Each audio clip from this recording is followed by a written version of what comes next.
Fala galerinha, tudo beleza? Bem-vindos aqui a mais um vídeo do meu canal, meu nome é Pedro Mendes e hoje eu vou falar sobre um dos livros mais conhecidos, do autor considerado o pai dos livros de ficção científica. Bora pro vídeo.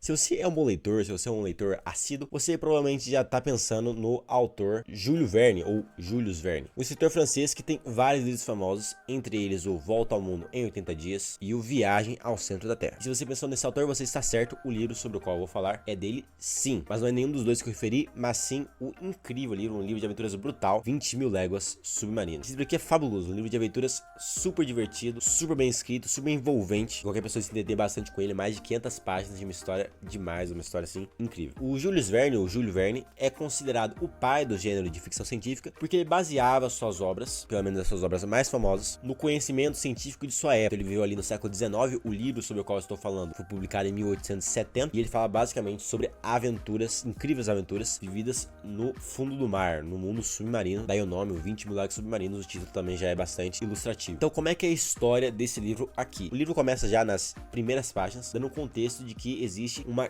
criatura misteriosa, uma criatura de uma força absolutamente incrível que está aterrorizando os mares. Foi avistada em diferentes oceanos, digamos que atacou diferentes navios, e ela tem uma marca que é a sua velocidade assombrosa. Então ela é vista no oceano, então poucos dias depois ela já é vista numa localização completamente diferente, e é uma criatura que está intrigando o mundo da ciência. Então ela organizaram uma expedição por parte de uma empresa americana que desejava caçar, que desejava capturar esta besta. E eles começam ali a recrutar a tripulação e entre os tripulantes está o narrador deste livro. Esse livro é narrado em primeira pessoa pelo chamado professor Pierre Aronnax. Esse professor, vou chamar de professor Aronnax, corrijam se eu estiver errado, ele é recrutado para a tripulação desse navio para fazer essa expedição, não porque ele fosse, digamos, um marinheiro, mas ele era um professor reconhecido na sua área, então ele é chamado para fazer parte dessa tripulação, para, digamos, dar-lhe um contributo científico para a expedição. Então ele embarca nessa expedição, embarca no barco Abraham Lincoln, da empresa americana. Inclusive, Abraham Lincoln é o nome do primeiro presidente, um dos primeiros presidentes lá dos Estados Unidos.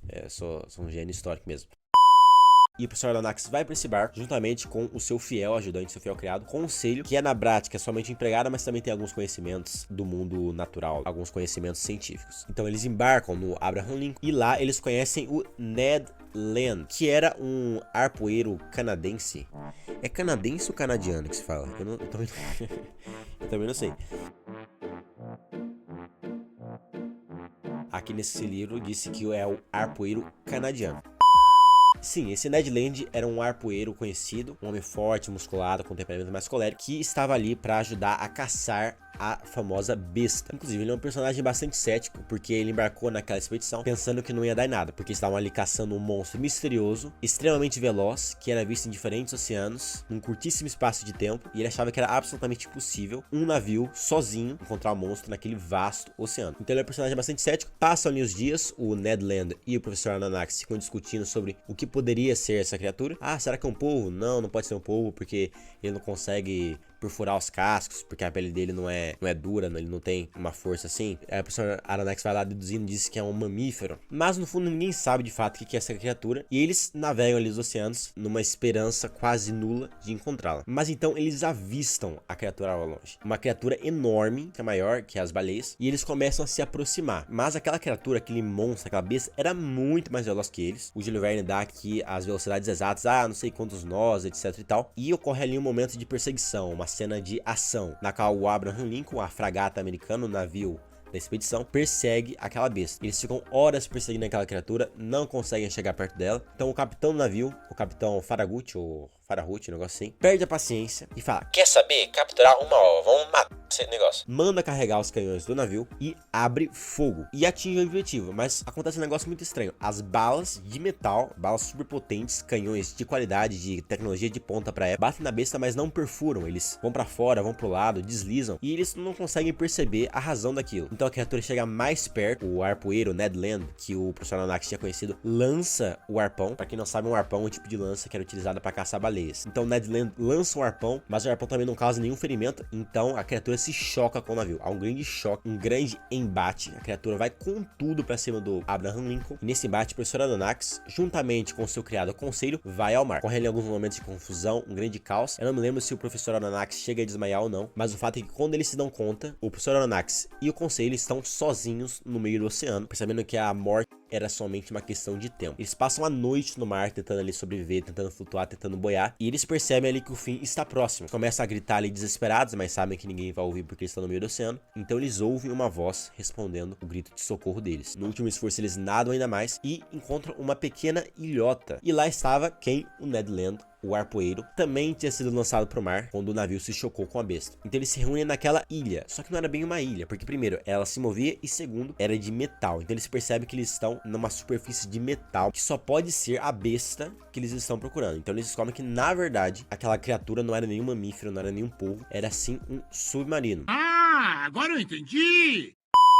Poxa, Pedro, submarinos daí não é ficção científica nenhuma, existem submarinos. Sim, mas no século XIX, 1870, os submarinos existiam, só que era um negócio muito rudimentar. Eles eram independentes da Terra, até eles se tornarem sustentáveis e conseguirem viajar grandes distâncias ali, algo que também foi muito explorado ali nas guerras mundiais, principalmente na segunda, demorou muito tempo. Então, pra época em que esse livro foi lançado, um submarino daquela maneira era um negócio inimaginável. Então, o Ned Land, o professor Aronnax e o Conselho estão ali no casco do navio e não sabem o que vai acontecer. Chega um momento em que abre-se o alçapão naquele casco, surgem vários homens encapuzados, agarram neles e levam eles para dentro do submarino. Uma vez dentro desse submarino, eles conhecem o Capitão Nemo, que é um personagem bastante vulgar, mas eu vou explicar isso mais pra frente. O Capitão Nemo era, digamos que, o dono daquela criatura que eles tinham nada perseguindo. Não tem nada a ver com o Nemo, peixinho palhaço, que tá aí no filme, tá vendo?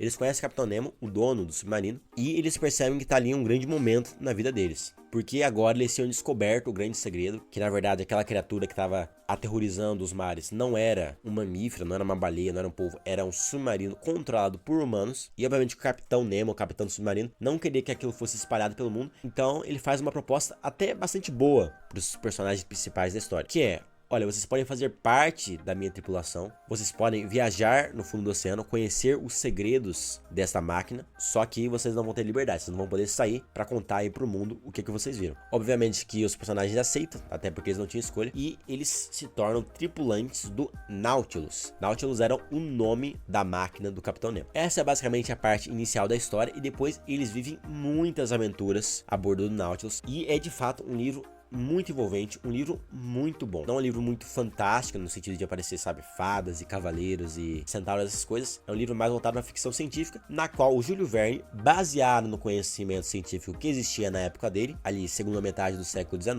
o Júlio Verne fez uma obra incrível. Então, ali os personagens com o Capitão Nemo vivem aventuras incríveis. O livro tem mais de 500 páginas e é um conteúdo incrível, um conteúdo bom demais. Muito legal de se ler, muito legal. Então, por exemplo, eles conhecem ali os fatos de mergulho, eles conseguiam respirar embaixo da água com aqueles cilindros cheios de oxigênio. Então eles passeiam em florestas submarinas, eles caçam no fundo do mar. Então o Capitão Nemo dá espingardas de pressão de ar para eles caçam no fundo do mar. Depois eles visitam, e isso é algo que eu adorei o Júlio Verne ter incluído, eles visitam Atlântida, a lendária cidade de Atlântida. Então é um livro muito bom. Nós temos momentos de ação, como aquele que eu descrevi da perseguição que o navio americano fez ao Nautilus. Nós temos momentos de maior tensão, nós temos momentos de diálogo, momentos irônicos, momentos engraçados. Tem lá uma parte muito engraçada em que tá lá o professor Aronnax e o criado dele, o Conselho, ali conversando e tal. O professor Aronnax mergulha a mão na água e tira uma concha. E aí fala pro Conselho: nossa, Conselho, é só uma concha. E o Conselho fala: ah, tá bom, é uma concha daí? Aí o professor fala: nossa, mas é uma concha canhota. Olha só, porque o arco não é o arco comum, é o arco que tá no sentido anti-horário, se não me engano. Aí eles ficam assim: nossa! E então o Conselho fica mesmo impressionado. Nossa, nunca senti tanta emoção na minha vida. E você tá tipo assim: nossa, uma concha canhota, legal. Legal? Bem louco. Mas um livro muito bom, muito equilibrado ali, momentos de tensão, ação, humor. O Júlio Verne se esmerou bastante. E falando no Júlio Verne, ele fez esse livro de uma maneira muito peculiar, adicionando umas descrições detalhadíssimas. Então, por exemplo, nas horas das perseguições, ele fala ali números assim de velocidade exatos. Ele, para falar sobre a localização dos diferentes navios ali que foram derrubados, na localização dos náuticos, das distâncias percorridas, ali do funcionamento do submarino, ele dá ali explicações detalhadas, explicações assim, quase científicas. Ele teve que estudar para escrever aquilo ali. Os personagens vão lá vestir a roupa roupa que eles vão usar para andar no fundo do mar, né, para aguentar a pressão. Então olha só, a roupa aqui de cobre vai conseguir aguentar a pressão de não sei quantas toneladas, etc e tal. Então de fato isso daí é uma marca do Júlio Verne, essas descrições detalhadas, que eu aconselho você a não pular, porque dá aquele gostinho, aquele toque único à leitura. As personagens são quase todas muito bem desenvolvidas, então o Ned Land, o arpoeiro, amigo do Aronnax e do Conselho, é um homem mais colérico, que fica angustiado quando ele, digamos, feito prisioneiro no Nautilus. Então ele tá sempre pensando em sair, sempre pensando ali em se libertar, em fugir. O Conselho ali é um servo fiel do professor Aronnax, um jovem ali reto de princípios. O professor Aronnax tá ali maravilhado com aqueles prodígios que ele tá observando, aquela máquina incrível que é o Nautilus e tudo que eles descobrem debaixo da água. As minas de carvão, como o Capitão Nemo consegue tirar tudo o que ele precisa para sobreviver do oceano. Detalhe, também existe dentro do Nautilus uma espécie de museu, obras super valiosas, cofre. E depois tem o Capitão Nemo. A razão pela qual o Capitão Nemo decidiu construir o Nautilus é bem explicada, ou seja, o Capitão Nemo queria se isolar do mundo, queria cortar todas as relações sociais, então ele queria viver ali na solidão, com os livros dele. Ele tinha uma biblioteca enorme dentro do submarino, e você fica o livro todo se perguntando, ah, por quê? Por que ele quis se isolar do mundo? De fato, o Capitão Nemo é um personagem mais ambíguo, um personagem mais estranho dentro do 20 mil léguas submarinas. Às vezes você fica indeciso se ele é um herói ou se ele é um vilão. Às vezes ele parece um homem bom porque ele deixa o professor Aronnax, o arpoeiro, o Ned Land e o Conselho viverem no navio com ele. Existe uma parte em que o Capitão Nemo luta com um tubarão para salvar um pescador que estava sendo atacado por um tubarão. Então assim, um homem valente, um homem confiante, mas depois tem umas partes em que você fica ali meio da dúvida. Então ali mais pro final do livro o Capitão Nemo faz uma coisa, não vou dizer o que é, vocês têm que ler o livro, mas enfim, faz um ato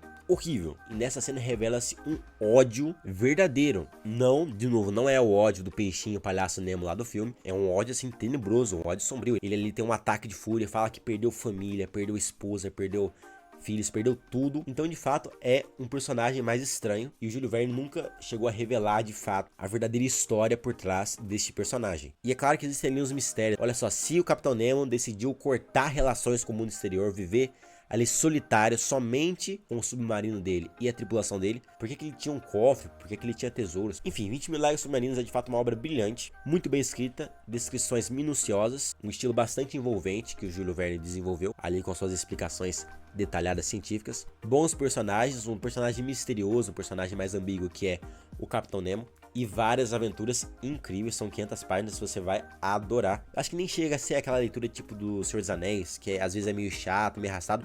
Nada contra o Senhor dos Anéis, inclusive eu gosto muito mais de Senhor dos Anéis do que, por exemplo, de Harry Potter. Se você ainda não viu o vídeo que eu gravei sobre Harry Potter, clica no link que vai aparecer aqui em cima. E de fato é um livro de aventuras tremendo, um livro de aventuras incrível. Às vezes aparece nas bibliotecas que esse livro aqui tá na zona bem infantil e tal, mas esse livro aqui não é infantil não, tá ok? Mas voltado para adolescentes, até por causa da linguagem, dos dados que o Júlio Verne fornece. Então basicamente é isso, pessoal, espero que vocês tenham gostado do vídeo. Cada vídeo aqui no canal é resultado de várias horas de esforço, então por favor, metralha aí o botãozinho do like, se inscreva no canal e ativa o bendito dos sininhos das notificações. Leia o 20 mil léguas submarinas, vale muito a pena. Um abraço a todos e até o próximo vídeo.